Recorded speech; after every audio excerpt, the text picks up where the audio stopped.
बागलामुखी की भी कोई सिद्धि होती है? हाँ जी, माता बगलामुखी की भी सिद्धियाँ होती हैं, उनके यज्ञ भी होते हैं। तो बेसिकली ये जो सिद्धियाँ हैं ना, ये इसलिए करी जाती हैं ताकि दुश्मन को परास्त किया जा सके।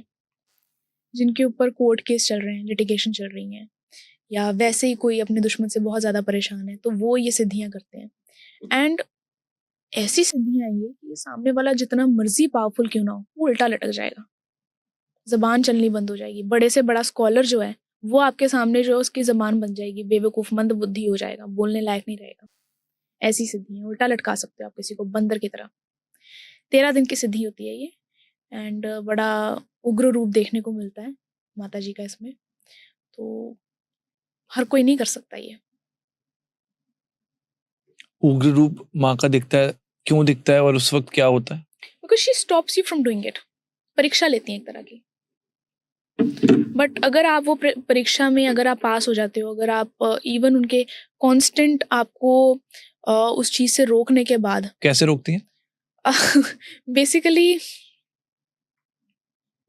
आई don't know if I should say this और नॉट, बट वो आपको आकर she can hurt you, not उस तरीके का। शी कैन थोड़ा आपको धक्का लगा सकती हैं, मार सकती हैं, कईयों के बाल खींचती हैं कि बहुत बहुत भयंकर रूप होता है उनका, बहुत उग्र रूप होता है।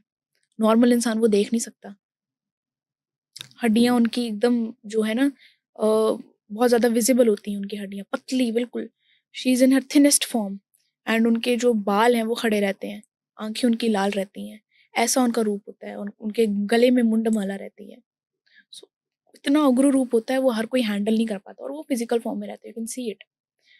तो कई लोगों को तो ये चीज़ फिगर आउट करने में बड़ी दिक्कत होती है कि ये माता का ही रूप है। कहीं उसको कुछ और ही समझ लेते हैं। नहीं, उनकी पावर ऑफ परसेप्शन उस तरीके की नहीं होती है। तो जो लोग कर जाते हैं उन्हें सिद्धि मिल जाती है, एंड में उन्हें माता जी का सौम्य रूप देखने को मिलता है, बड़ा ही प्यारा रूप, सुंदर रूप देखने को मिलता है। बट अक्सर लोग कर नहीं पाते हैं। But there is one thing, अगर आपने शुरू कर दिया है ना ये, तो फिर आप पीछे नहीं हट सकते, फिर आपको कंप्लीट करना पड़ेगा।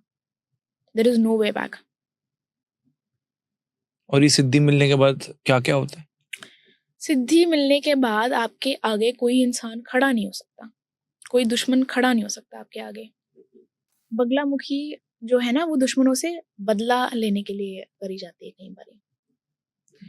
बट ऐसा कहा जाता है कि श्री कृष्ण खुद ऐसा कहते हैं कि दुश्मन को परास्त करने के लिए अगर कुछ किया जाए तो वो गलत नहीं है, लेकिन अगर आप इसको गलत तरीके से यूज करोगे तो वो सही नहीं है।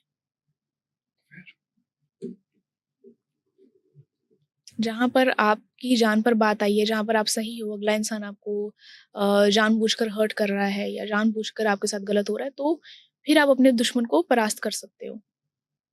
बट वो भी मैं ऐसा सजेस्ट नहीं करूंगी कि इन तरीकों की सिद्धियों के साथ, नॉट विद दैट।